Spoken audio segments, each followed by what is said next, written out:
Hello everyone, welcome again.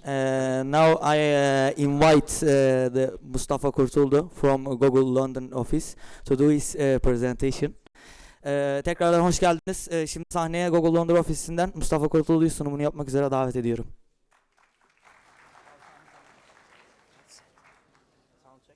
Hello, hello.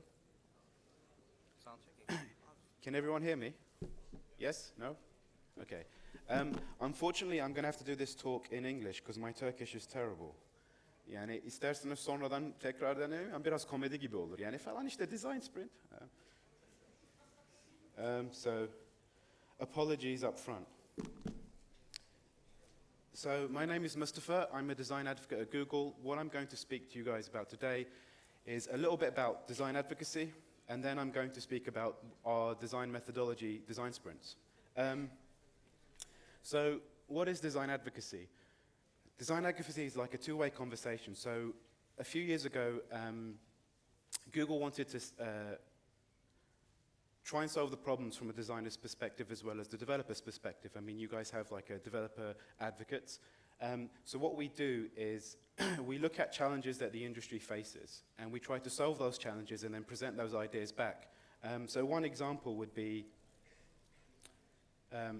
material design. So we had a lot of challenges internally, how to actually make cross-platform applications work effectively across, different iOSs, different screen sizes. So we came together as a team, and then we came up with material design, and then we advocate that as a best practice. Baruch spoke about progressive web apps, which again is another thing that we advocate, good experiences and practices on the web.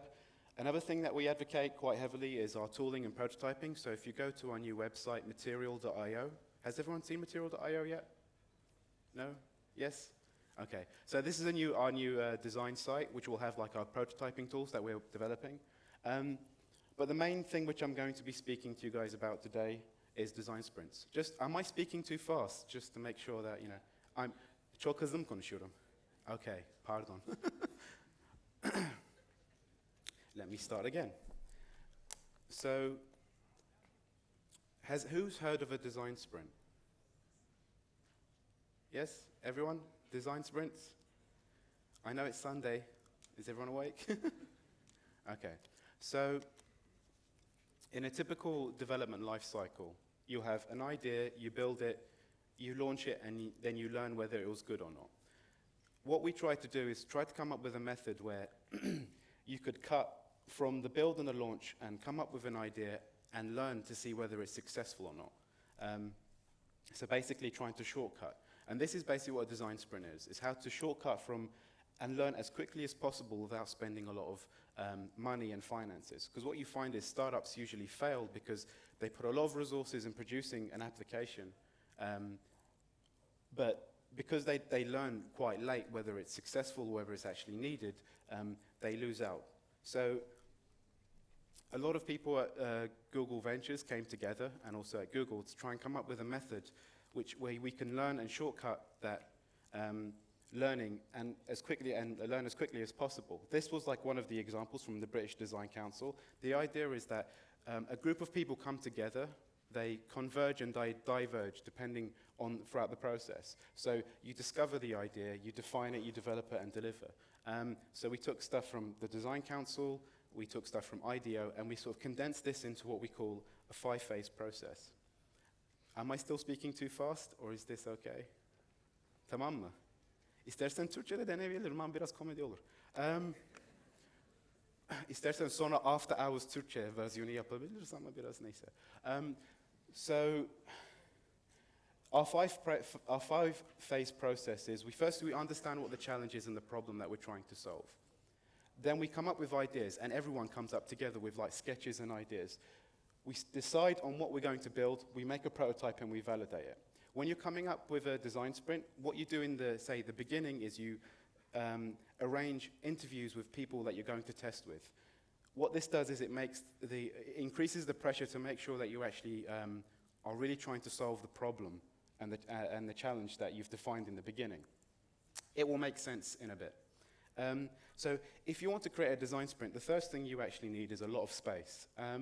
This is like from our Mountain View office. It's called the garage at Google. So it's like lots of whiteboards. You want to make sure you come away from your desks, have like Sharpies, sticky notes, lots of space. You want to take the team away from its regular working environment. The next thing you do is you make sure you have stakeholders from each part of your organization. A design sprint is not just for designers and developers, it's for everybody. We recommend about 5 to 7 people, so from marketing, account, sales, definitely engineering and design, and someone who is your stakeholder, the person who says yes, the big boss, the one who signs the checks. They have to be in the room. If they are not in the room, this design sprint becomes almost meaningless. Because if your whole team comes together, they come up with a great prototype, and the boss comes in and just goes, it doesn't work at all. So you need to have like a stakeholder, or at least somebody who represents the stakeholder and has the power to say yes or no. So you have the whole team together. The next thing you do is you come up with your challenge. A challenge is like your brief. It's what you're aspiring to do. So this was this is like a condensed version of material design. So come up with a language which helps Google and helps all. This can change throughout the whole process, but the idea is you want to have this up on the board that everyone in the room can see throughout the whole time. Then from that, you actually have your deliverable. Okay, so this sounds really great and aspirational, but what is the outcome? In our case, it was the material design guidelines, but you want to have, okay, this is your goal, your challenge, your brief, and this is what's going to be the outcome. And next to that, you have your metrics. Because there's no point in creating something without saying, how do I know whether it's successful or not? How do I know if it's failed? So when coming up with your metrics, you say, okay, what does success look like? How do you measure it? Because you're going to be testing the thing that you make, you want to focus on a specific user type because you're only going to have a small amount of time. So, what users will you focus on in this design sprint? So in the beginning, you have your challenge, you have your deliverable, you have your metrics. And every point of the design sprint, you look and you validate, am I fulfilling these goals? So then you actually start the design sprint. So the first part is everybody's trying to understand the challenges. But to make sure you capture everything throughout the whole understand phase, people are writing notes. So the whole team is writing what we call how might we's. So when people are giving presentations or showing data throughout the actual understand phase, you're trying to turn these things into, you're listening to what challenges do we have? What's the data telling us about the challenge that we're trying to solve? So you write these things called how might we's. You might not be able to see that, but when you're writing these notes on stickies, you don't want them to be too broad. So that says, make people happy. This isn't an opportunity. This is way too broad. This next one says, how do I make the buy button blue? The whole purpose of a how might we is not to focus on small design details. That's way too narrow. When you're writing these notes, you want to say, okay, how do we use location to show relevant results? It will make sense later on in this talk, but you want to make sure as you write as many of these notes as possible. So when do you write these notes? Well, you have lightning talks. So someone from marketing, from sales, from your design will each give a presentation talking about the challenges, talking about the users, showing the data, and throughout this whole process you're writing, okay, how can we turn this into an opportunity? What's this problem that people are having? How do we solve this? You might actually do user interviews as well, but ideally you'll do these before the sprint begins. And with a user interview, you're basically asking the user, what do they like, what do they dislike? When you're doing a user interview, you want to make sure you're pulling out as much from them as possible. What is the pain point? What do they find difficult? There is like a trick when you're interviewing people. When you ask someone a question, like lawyers do this. Lawyers? I've got? Yeah, okay, cool. When they ask a question in court, they'll ask something and then they'll go in their head, 1001, 1002, 1003, 1004, 1005. They count 5 seconds because when you leave silence, people have to fill it up. And when you ask someone a question, sometimes they'll think, if you try follow up too quickly, you might lose a really important insight. So when you're asking questions to a user, you want to make sure that you give at least two-thirds of the time them speaking and you listening. which is really hard for designers and developers because we like to talk. But you want to make sure you focus purely on the users. As you're taking these notes down, what we start to do is create what we call an affinity map. So as the team is writing down these how might we's, you'll start seeing themes building up. So on this example, which is a bit, you can't really see too well, say like assets or like finance or how we buy things, you start building up a group theme. Then we start voting on things. So we say, okay, everyone gets 3 voting dots, which you can see like the dots up there, and they vote on the how might we, which they think is really important, or the challenge that they should really be focusing on. Sometimes these how might we's might be really detailed, so you focus on the actual subject matter itself. But what this does is it makes the process a lot more democratic. So everyone's given their talk, everyone's voting on ideas. Now we actually come up with something called user journey mapping. This is the thing which confuses most people, because a user journey map is basically you're trying to look at the life cycle of a person from the beginning to the end. This is not a storyboard. You know, storyboards are just basically UI, the design in details, like different steps of an app. A user journey map, typically we call them actors, but these are user personas or user types. Sometimes we call them players. You say, okay, they go through the different steps in their life cycle, and then they have a primary goal and an end goal. These are like the things which you're trying to achieve. Then you might follow up a second user persona or actor, and then a third to see how they get to. This is still quite vague, so let me give you actually a better example. Say you're trying to sell coffee. You have like a Starbucks or Costa, but in this coffee shop, you're actually selling the coffee beans as well. So what happens is a person visits a cafe, they talk to the barista, they try the coffee, they choose the type they like, and then they buy it. This is what your primary goal is. You want to sell coffee, but you want to follow like what are the possible pain points that takes them through to the end goal.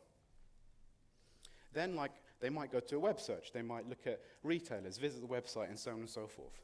And then, you know, if they see an advert, and then like you may do like your second actor, which would be like an existing customer. You want to try and map out all of the stops to get to this primary goal. You might do suppliers of coffee or whoever, but you want to make sure that this is enough that you can actually build something that's testable and not too complicated. You want to make sure that you're focusing on a specific user. Does that make sense? Yes? Okay, cool. So now comes the sketching part. Sketching is usually quite scary for a lot of people, not designers and engineers, but for everyone else, because everybody in the room has to sketch and draw ideas. This is where everyone goes quiet and sits on their own and start coming up with many ideas. So you're looking at your challenge statement, you're looking at your deliverables, you're looking at your metrics, you're looking at the how might we's. You're giving yourself a few minutes to take it all in, and then what you do is you write out 8 different ideas. So it could be, you know, just one-liners of like what each different idea will be. So you give the group 8 minutes to do this. Then what you do is you do a thing which we call crazy eights. So you take a sheet of paper, like that, and you fold it like twice, and then you have 8 panes. And in 8 minutes, you have to come up with 8 ideas. What this does is it forces everyone to not focus on a single idea, but just to generate as many as possible. And with a group of, say, 6 or 7 people, you'll come up with a lot of different ideas. Then everybody presents these ideas, and then again, you start voting on them. Everyone gets 3 dots. A person can put all of their dots on the same thing if they really like one idea in particular, but generally you just give people an opportunity. Again, this is like making it democratic. Sometimes in design sprints, people are quite biased. So if you see lots of dots on one thing, people all start voting on that same thing. So what you can do is give people the time to write down the ideas they like and then vote, so it's unbiased. But generally speaking, you know, people will go towards an idea which they really like anyway. Okay, so you've reviewed everything again. You've voted on stuff. Now it's the solution sketch where you're doing something a bit like a storyboard now, where you're coming up with a flow and all the different ideas based on all the time that you've spent working on this.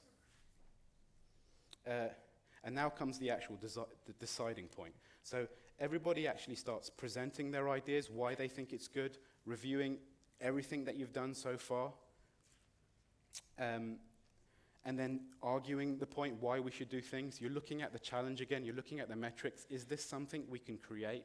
Is this something that we can actually test? And then you vote on the idea, and now you've decided you're actually going to build it.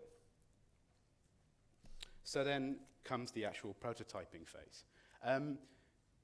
Because a designer or a developer are going to be the prototyping, you think that sales, marketing, and whatever are just going to sit there thinking, okay, what do we do? Do we just make tea and coffee for everyone while you work on the prototype?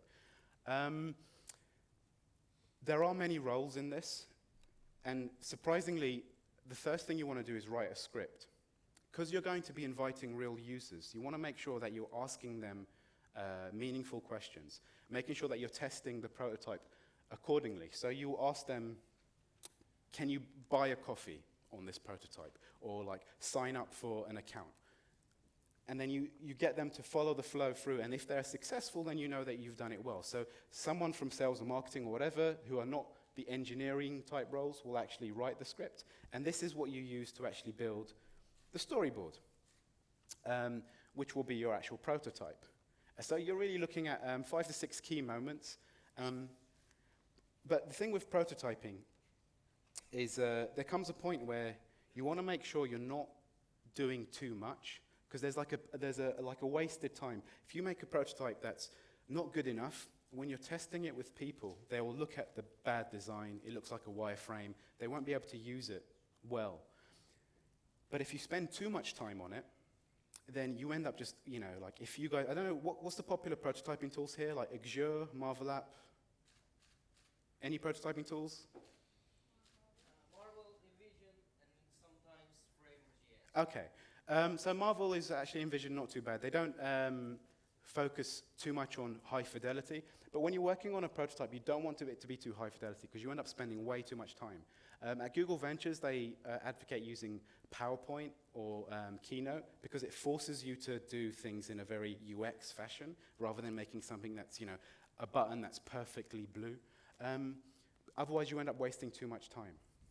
So that's something really important when creating prototypes. You want to make it believable so people are not confused, but you want to make sure that you don't spend too much time working on something that you're going to throw away anyway.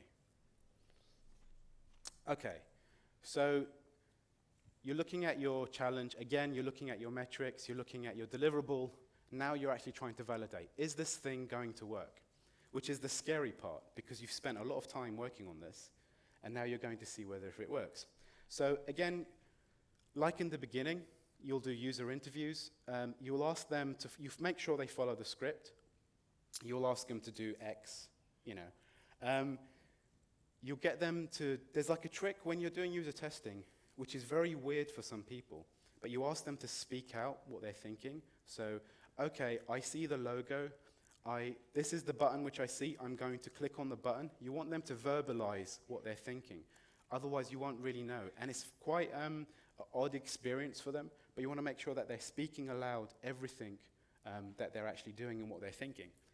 At the same time, you have one person taking notes and one person asking questions. You definitely need 2 people doing this, interviewing the person. Because just to build a rapport, to build like a relationship with the person who's doing the user interview, and so that they're not taking away and they can just have a better flow in conversation. At the same time, what you need is the rest of the team observing, so maybe Google Hangouts or an equivalent like Skype or whatever, watching the interview taking place. This is really, really important because you want the team to empathize with the user and their experiences. So everybody's watching the actual team.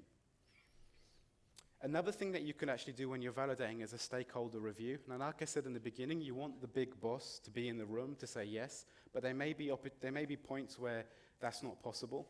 So you want to make sure that the prototype is reviewed and they've actually had a look and they have the thumbs up.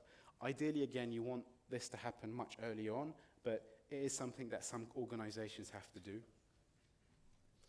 The next thing is you have like a technical review.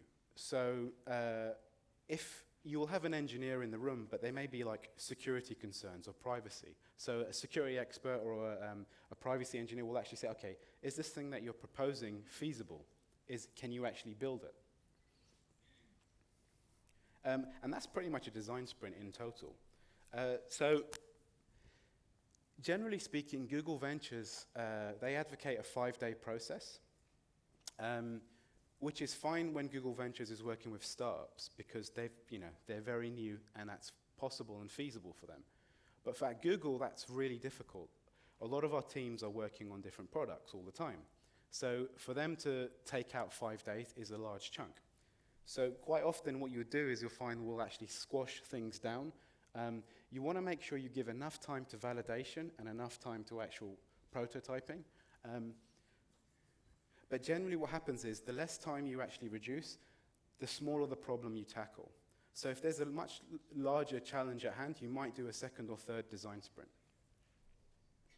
And then again, if you have 3 days, there's sometimes a 2-day or 1-day sprint.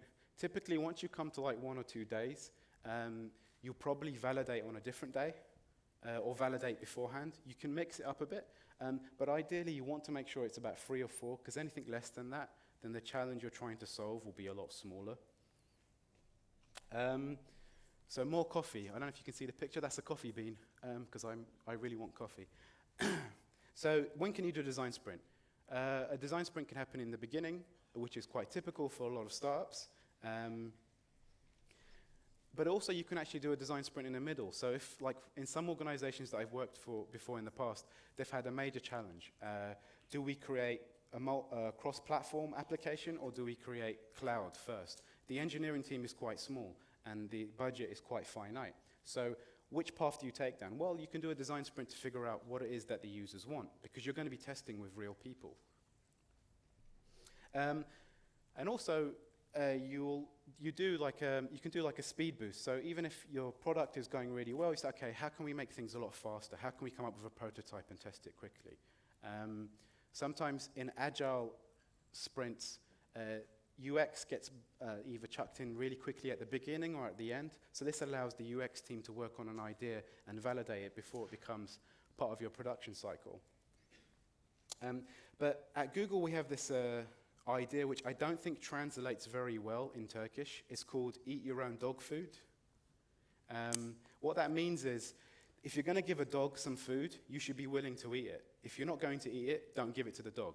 So in that vein, we say, like, we have these design sprints, we have these ideas that we advocate, but we use them ourselves. So you guys have all seen a self-driving car, right?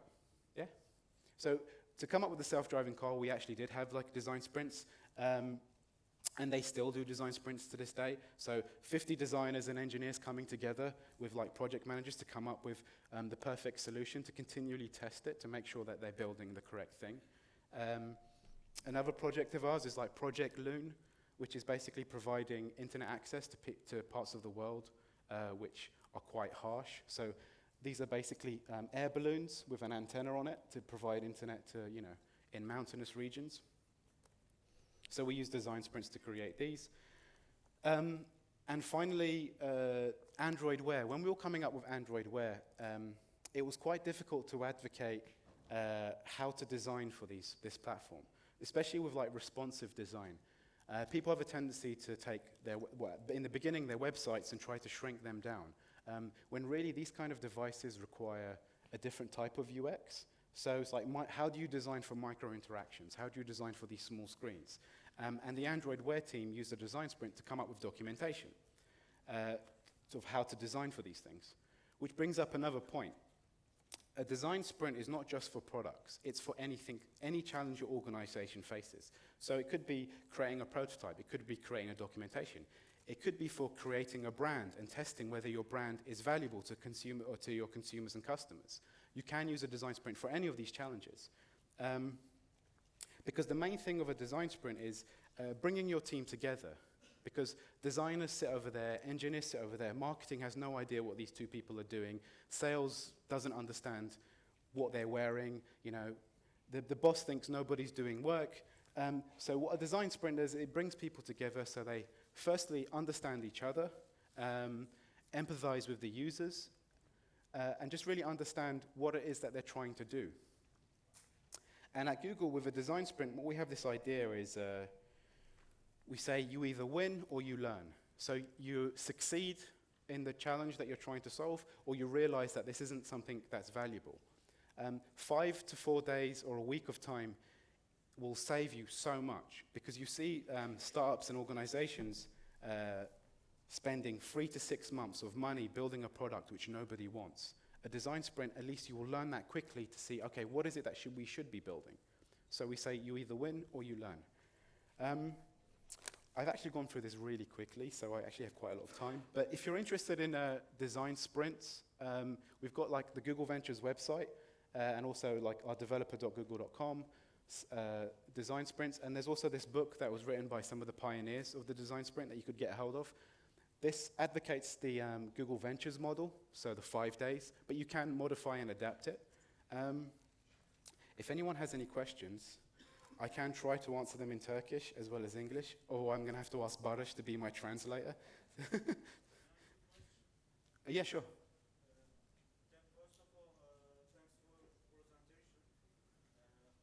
I'm trying to see you. I can't actually see where the voice is coming. Oh, there. Okay. It's like magic voices. Thanks for your presentation. I wonder about what do you think about what should do backend users, the backend developers do? For example, should they use your things at your slides? Abi Türkçe sorabilirsiniz, sorun değil. Yani Türkçem kötü dedim ama yani anlaşabilir kadar, yani aksan biraz komik gelebilir ama I'll translate into English as well.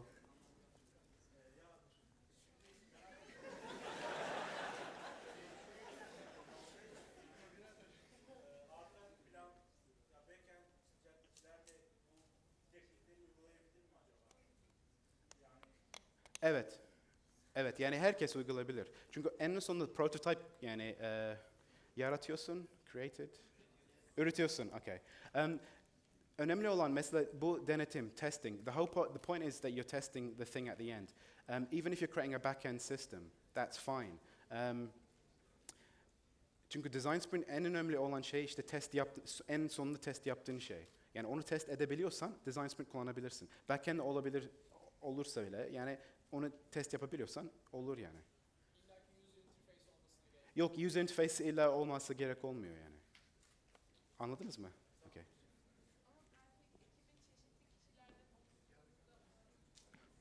So say that again.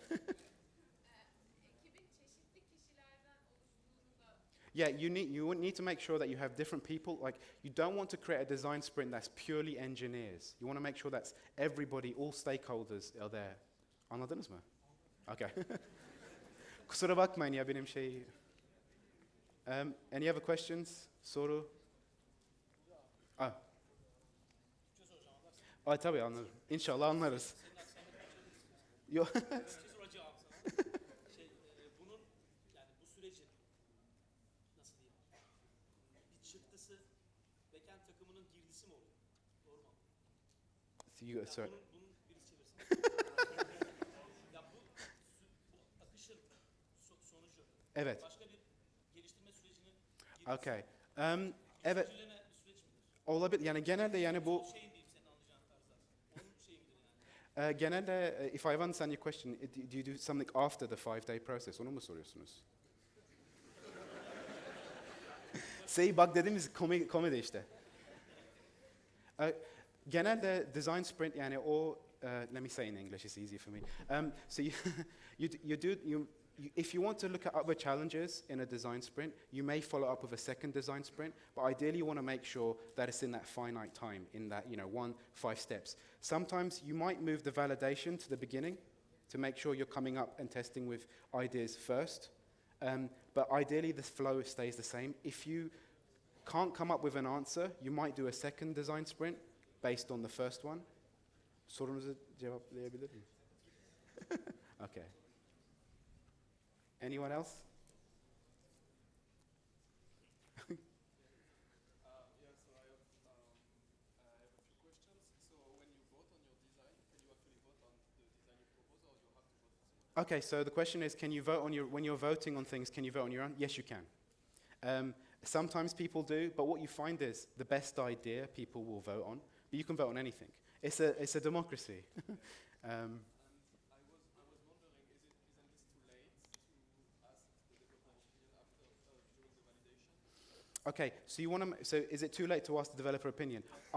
Ideally, you'll have an engineer there to represent, but there may be certain cases with the thing that you're trying to build where you need secondary validation, so like security concerns possibly, or privacy. I mean more about like, so you choose the thing you're going to build as a team, and then you do the prototype, but then when you choose, is an engineer or someone who's going to build this thing involved in the Yes, you'll make sure that there's an engineer always there present. Okay, there's always a you need to have a representation from engineering. Sorry, do you have a question? Konuşmamızın başında bütün stakeholder'ların beraber toplantısı yapılmasını söylemiştiniz. Yeah. Bunlardan en önemlisi Big Boss dediğimiz karar vericilerden. Bu proje, yani bu fazlardan, 5 stepli fazlardan en önemlisi aslında hani karar verme açısından hani product cost, hani ne kadar mal olacak konusu bu circle'ın dışında bir şey mi? Yoksa bu fazlardan hangisinde konuşuluyor ya da hani çok out of scope bir şey mi? Yok, şimdi you'll always have someone from finance to make sure that the cost is validated there. The reason why you have the big boss is to make sure that they can make the decision that you're going to build this, to make sure that you're not wasting your time. Sorry, did I understand? Yes, ben düşündüğüm şuydu, hani Big Boss'ız genelde karar verirken paraya çok önem veriyorlar, product cost. Hani ilk etapta onu düşünmüştüm. Okay, so all right. Here's the thing. They say good design costs a lot of money. Bad design costs much more. Because the money that you'll waste building a product that nobody likes is, by the time you find out, iflas oldun. So obviously a cost is going to be a concern in the product, but at the very least, when you looked at the prototype, you validated it, users want the thing that you've created, that will tell you whether it's worth building or not. Yani. Teşekkürler.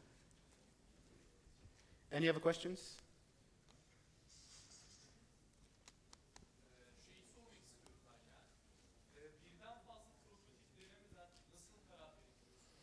Okay, so bazen you could create one or two prototypes sometimes. If there's two competing ideas and no one can decide, sometimes you create two prototypes. Genelde bu, if you have, sorry, I'm switching between English and Turkish. Sometimes if you have a design sprint and you have more than 7 people, you'll split the group into 2 teams, and they'll sometimes work on 2 different prototypes. So that is possible. Sometimes you do that.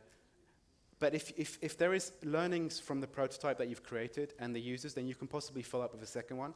But there are cases where you will do 2 prototypes. Diğer soru da bununla bağlantılı yine. Hani bir prototipin başarısız olduğuna nasıl karar veriyorsunuz? Ne zaman bitti bu artık başka denememiz lazım? Well, usually in the validation phase, we say you test with 5 people. Okay? So if, according to the script, if the person hasn't bought the coffee, başarısız olduğunu anlıyorsun. Okay? So you'll say if 3 to 4 to 5 people are successful, then you know this is good. If there is no conclusive, then you might need to do another design sprint. If only one person, o zaman, Yes, you want to make sure that yeah. And to be in the beginning when you're doing the lightning talks, you're going to have data. So you want to make sure that you are prepared with as much data beforehand. So you should know, the people in the room should know the challenge really well by the end of it. Hello. At the interview step, how do you choose subjects to ask questions? How do you rely on randomness of these subjects to determine a prototype? Okay, you want to make sure beforehand that you find the correct subject types. And usually you'll be someone from your marketing or sales will be able to source this, or user research. So in the case of the coffee, you want to make sure people who like coffee, you're asking them questions. But it depends on your product. We say at least 5 people, or like is the sweet spot. Because after 5 people, you'll start getting the same results again and again. So 5 will give you enough variation. But again, this is something that you source. With your teams will source this. Thank you. Okay, one more question.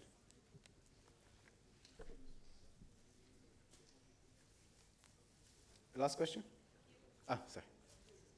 Pardon. When you do the prototypes, do you actually implement some code? Do you go to the server and go back, for example? Did you hear me? By the way? So when you actually create prototypes, do you make what do you write mean code? by the prototype? I mean, like, do you do the UI and do things on the client side, for example? Yes, generally speaking. Like you will use Keynote or PowerPoint to do that. You don't want to really, if you can code something very quickly, like as a client-side thing, do it. The prototype has to just be believable from the user's point of view. It doesn't have to work as a thing. You just want to make it believable so that you can test it effectively. So in the validation state, do you, for example, do the user press a button and then say, I'm going to this page, and then he goes to the other pages? Like, Yeah, so you say, like, for example, if you've got what do you mean Keynote or by the PowerPoint? I couldn't Yeah. understand that. so if you can create if you were to create the designs in PowerPoint, like each slide is each step in the flow, and you say to them, how would you buy something? So in PowerPoint or in Keynote, you can make regions that are clickable that go to another slide. Okay. So then, from their point of view, it just looks like the application, but it's actually fake. So this is why you want to make sure that it's believable enough, and they're not going to be clicking everywhere. If they're clicking all over the place, then you know something's wrong. So yeah. Okay. Does that make sense? Yes, thank you. Okay. Thank you so much for listening. Kusura bakmayın, yani Türkçe olmadı fazla. Ama thank you.